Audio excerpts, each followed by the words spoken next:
नमस्कार, super prime time में आपका स्वागत है। आपके साथ मैं हूं Sumera Khan. Super prime time में हम आपको दिखाएंगे देश दुनिया की हर बड़ी और अहम खबर, वर्ल्ड एक्सक्लूसिव और एक्सप्लोसिव न्यूज स्टोरीज और वॉर ब्रेकिंग न्यूज सीधे युद्ध के मैदान से। और इसी वजह से सुपर प्राइम टाइम की शुरुआत वॉर ब्रेकिंग न्यूज के साथ। अरब से हमास की फंडिंग पर बाइडेन सख्त हो गए हैं, ये इस वक्त की बड़ी खबर।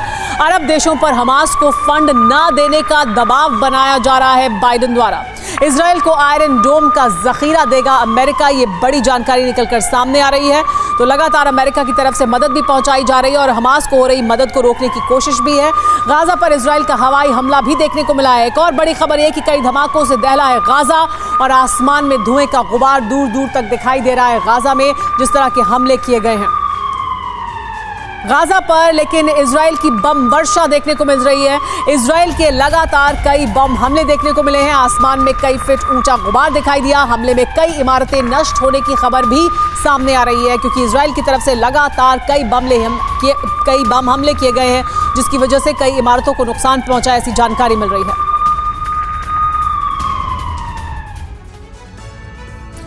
युद्ध के मैदान से आज बहुत बड़ी और विस्फोटक खबर सामने आई है। यह खबर ऐसी है जो विश्व विनाश की मुनादी कर रही है। गाजा की बारूदी धरती पर पुतिन का आगमन हो गया है। इस युद्ध में रूस की एंट्री हो गई है और इसी के साथ एटमी जलजला आने का अलार्म बज गया है। पुतिन ने इजराइल को नाज़ी घोषित कर युद्ध की बाजी पलटने की हुंकार भर दी है। पुतिन का प्लान है कि उनके साथ 4 देशों का खात्मा हो। तो सवाल यही है कि आखिर ये 4 देश कौन कौन से हैं? पुतिन विनाश की एटमी लकीर खींचकर इन देशों को क्यों मिटाना चाहते हैं? इन सवालों का जवाब हमारी पहली एक्सक्लूसिव स्टोरी में देखिए।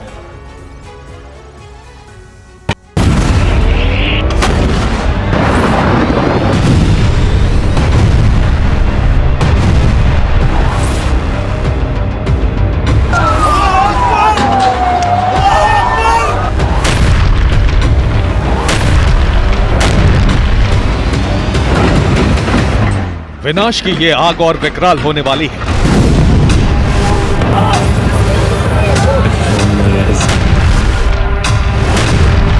गाजा में जो कुछ हो रहा है वो महज झांकी भर है।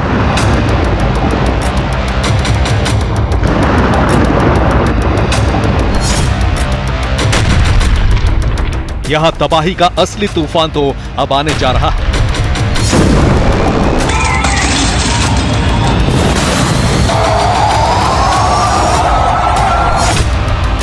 ये बारूद का वो बवंडर होगा जिसमें एक साथ 5 देश खंडहर बन जाएंगे।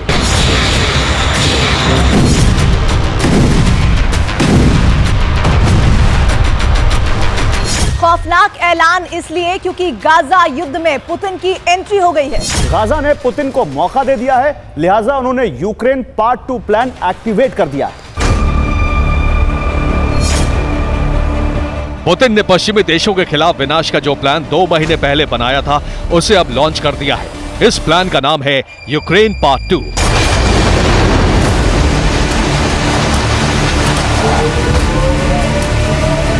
इसके तहत पुतिन एक साथ 4 देशों का नामो निशान मिटाना चाहते हैं।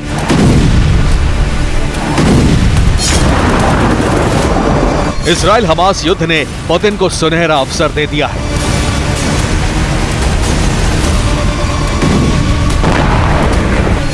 इजराइल के खिलाफ पुतिन का सख्त रुख उनके खतरनाक इरादे को जाहिर कर रहा है।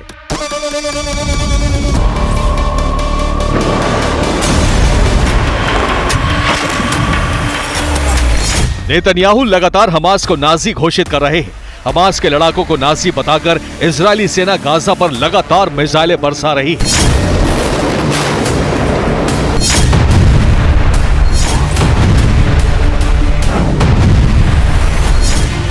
इजराइल की भीषण बमबारी में 6000 से ज्यादा फिलिस्तीनी मारे जा चुके हैं। तमाम देश इस नरसंहार का खुलकर विरोध कर रहे हैं। बावजूद इसके इजराइल के हमले रुकने का नाम नहीं ले रहे।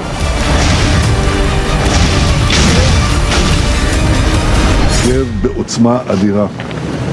אתמול בהתקפות שלנו בעזה אנחנו הכינו באויב את המכה הקשה ביותר שהוא ספג ביום אחד. सिर्फ नेतन्याहू ही नहीं बल्कि अमेरिका के राष्ट्रपति जो बाइडेन, फ्रांस के राष्ट्रपति इमैनुअल मैक्रों और ब्रिटेन के प्रधानमंत्री ऋषि सुनक भी हमास को नाजी बता चुके हैं। इनके बयानों ने ही पुतिन को युद्ध का गेम बदलने का मौका दे दिया है। इजरायल के खिलाफ पुतिन ने अब तक का सबसे बड़ा यलगार कर दिया है। नेतन्याहू, बाइडेन, मैक्रो और सुनक ने हमास की तुलना नाजी से की तो रूस के राष्ट्रपति व्लादिमीर पुतिन खुलकर मैदान में आ गए। पुतिन ने कहा, इजरायल की बमबारी से गाजा में रोज सैकड़ों लोग बेमौत मारे जा रहे हैं। गाजा में जिस तरह से लोगों को बंधक बनाकर रखा गया है वो नाजी कैंपों की तरह है। तो नाजी कौन है? आसानी से समझा जा सकता है। संयुक्त राष्ट्र संघ में रूस के डिप्टी एम्बेसडर दिमित्री पोलेंस्की ने कहा है कि इजरायली सालों से हमास को उकसाने का काम कर रहा है। इजरायल गाजा पर सालों से गैर कानूनी सैन्य कार्रवाई कर रहा है। फिलिस्तीनियों के साथ जो कुछ हो रहा है रूस उसके खिलाफ है। रूसी विदेश मंत्रालय की प्रवक्ता मारिया ज़खारोवा ने कहा है कि गाजा में विनाश की आग पश्चिमी देश भड़का रहे हैं।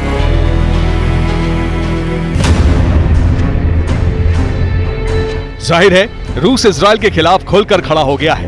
अब पुतिन अपनी प्राइवेट मिलिट्री को गाजा भेजने की तैयारी कर रहे हैं।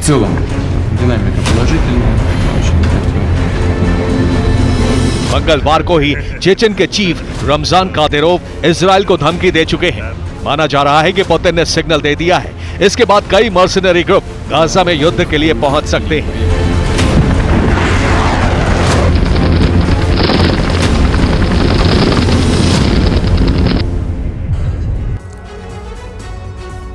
पुतिन अपने प्लान को अंजाम तक पहुंचाने के लिए कई प्राइवेट मिलिट्री को गाजा पट्टी की धरती पर भेज सकते हैं। इनमें से पहली है वैगनर आर्मी। वैगनर के पास 30,000 लड़ाके हैं। वैगनर के हजारों लड़ाके गाजा कूच कर सकते हैं। पुतिन के इशारे पर कादिरोव की सेना यानी चेचन लड़ाके भी युद्ध लड़ने को तैयार है। चेचन के पास 12,000 लड़ाके हैं।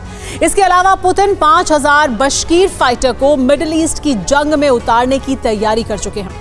पुतिन ने सेंट्रल एशिया के कई और संगठनों को धर्म के नाम पर इकट्ठा किया है। इनमें से एक है अमीरात कावकाज संगठन।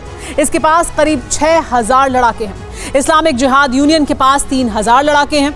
ये भी पुतिन के इशारे पर इजरायल के खिलाफ बड़ी जंग छेड़ सकते हैं। यानी पुतिन गाजा में एक साथ हजारों हथियारबंद खूंखार लड़ाके भेजने वाले हैं। इजरायल ने अगर जमीनी जंग शुरू की तो पुतिन की प्राइवेट आर्मी का ऑपरेशन इजरायल विध्वंस शुरू हो जाएगा।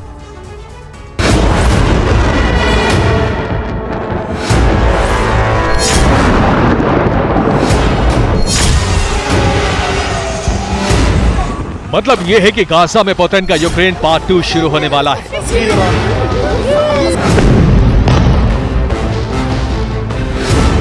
यहां ऐसी जंग छिड़ने वाली है जिसमें कई देश भस्म हो जाएंगे।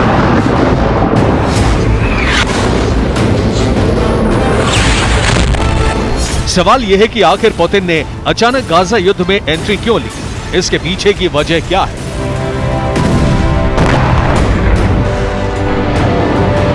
दरअसल तुर्की की संसद ने स्वीडन को नेटो की सदस्यता देने पर हरी झंडी दे दी है। स्वीडन की नेटो सदस्यता पर तुर्की ने रजामंदी दी तो पुतिन का गुस्सा 7वें आसमान पर पहुंच गया।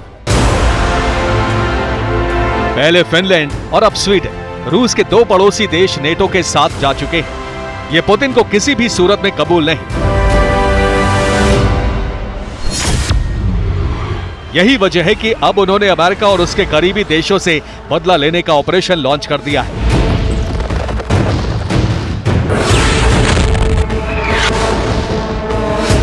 गाजा पर इजरायल के हमले ने पुतिन को मौका दे दिया है। इसीलिए उन्होंने इजरायल के साथ साथ नेटो के करीबी 4 देशों को खत्म करने की मुहिम लॉन्च कर दी है।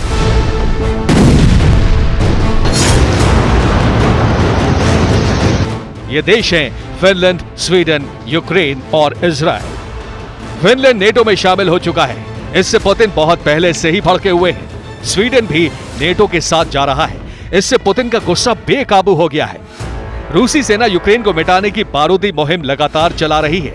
अब पुतिन गाजा में हो रहे नरसंहार के बहाने इजराइल का खेल खत्म करना चाहते हैं और इस तरह पुतिन विश्व के नक्शे पर विनाश की एक नई लकीर खींच देंगे।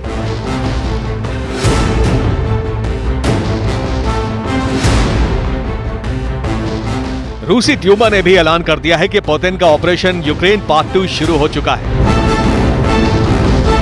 Мы прекрасно понимаем, что сегодня из Финляндии делают вторую Украину. Эти процессы невозможно не замечать. Да, мы вышли из договора по приграничному сотрудничеству.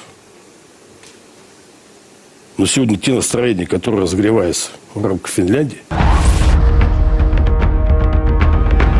यूक्रेन पार्ट 2 को सफल बनाने के लिए, अमेरिका को रोकने के लिए पुतिन ने सरमत और यार्स जैसी घातक मिसाइलों की तैनाती कर दी है।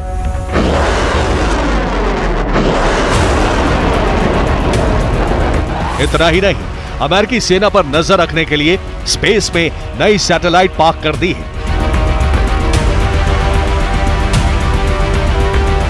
ऐसा लग रहा है जैसे पुतिन एक साथ फिनलैंड, स्वीडन, यूक्रेन और इजराइल को खत्म करने का मिशन शुरू कर चुके हैं।